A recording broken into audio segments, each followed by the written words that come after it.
கர்த்தருடைய பரிசுத்த நாமத்துக்கு மகிமை உண்டாவதாக. இந்த காலை வேளையிலும் சங்கீதம் 17:7 கர்த்தர் நமக்கு தருகிறார். உம்மை நம்புகிறவர்களை அவர்களுக்கு விரோதமாய் எழும்புகிறவர்களின் நின்று உமது வலது கரத்தினால் தப்புவித்து ரட்சிக்கிறவரே, உம்முடைய அதிசயமான கிருபையை விளங்க பண்ணும் கண்மணியைப் போல் என்னை காத்தருளும். இந்த காலவெளியிலே கர்த்தர் சொல்கிற ஒரு வார்த்தை, அதிசயமான கிருபையை விளங்க பண்ணும். ஆம், கிருபையை விளங்க பண்ணும் அல்ல, அதிசயமான ஒரு கிருபை. அப்படி என்றால் யாரும் செய்ய முடியாத ஒரு அதிசயமான கிருபையை கர்த்தர் விளங்கச் செய்வார். எசேக்கியா ராஜாவுக்கு விரோதமாய் சன்கரிப்பும் கர்த்தருக்கு ஸ்தோத்திர ரப்சாக்கேவும் கடந்து வந்தபோது அவன் பிள்ளை பெற சமீபமாய் பெறவோ பலனில்லை என்று தேவ சமூகத்திலே தன்னை தாழ்த்தி கொடுத்தபோது கர்த்தர் அதிசயமான கிருபையை விளங்கச் செய்தார். எப்படி? ஒரு இரவிலே கர்த்தருக்கு ஸ்தோத்திர ஒரு தேவதூதனை அனுப்பி 1,85,000 பேரை சங்கரித்து அவனுக்கு ஒரு மாபெரும் விடுதலையை கர்த்தர் கொடுத்தார். இன்றைக்கு உன்னுடைய வாழ்க்கையிலே கூட அநேகர் உனக்கு விரோதமாய் எழும்பி உன்னை அலக்கடிக்க கொண்டிருக்கிறார்களா? தேவன் உன் பட்சத்தில் இருந்து அவருடைய அதிசயமான கிருபையை விளங்கச் செய்வார்.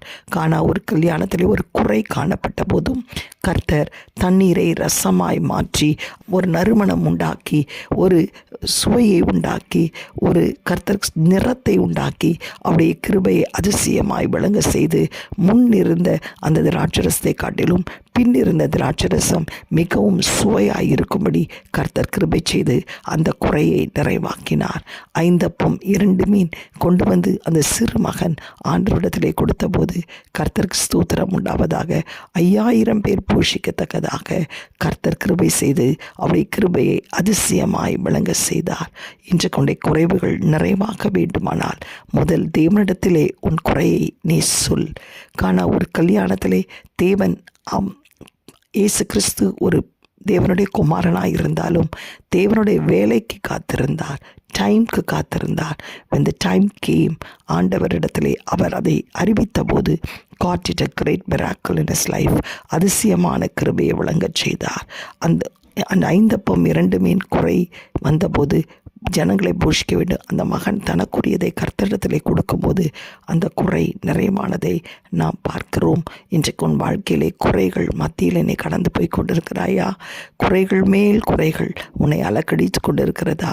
இன்றைக்கு தேவ சமூகத்தில் உன்னை ஒப்புக்கொடு, தேவனிடத்தில் உன்னை ஒப்புக்கொடு. தேவனத்துக்கு அதை அறிவி, தேவனத்துக்கு அதை திரும்பி, தேவனுக்கு உன்னிடத்தில் இருக்கிறதை கொடு. கர்த்தர் உன் குறைவுகளை கிறிஸ்தேசுவுக்குள் நிறைவாக்க வல்லமை உள்ளவராயிருக்கிறார். எப்படி நிறைவேற்றுவார்? அவருடைய கிருபையை அந்த குறையிலே அதிசயமாய் விளங்க செய்து உன் வாழ்க்கையிலே ஒரு பெரிய அற்புதத்தை செய்ய வல்லமை உள்ளவராயிருக்கிறார். கர்த்தருக்கு ஸ்தோத்திரம். இந்த காலைவெளியிலும் கர்த்தரை நோக்கி நாம் பார்க்கலாமா? எங்களை அதிகமாய் நேசிக்கிற நல்ல தகப்பனே, இந்த காலைவெளியிலே அப்பா அதிசயமான கிருபையை நீர் விளங்க பண்ணி எங்களை கண்மணி போல் பாதுகாக்கிறதற்காய் ஸ்தோத்திரம். ஆண்டவரை ஒரு கல்யாணத்துள்ள குறையை நிறைவாக்கினீர். 5 அப்பம் 2 மீனை கொண்டு அநேகரை போஷித்து ஆண்டவரே ஆகார குறைவை நிறைவாக்கின தேவன்.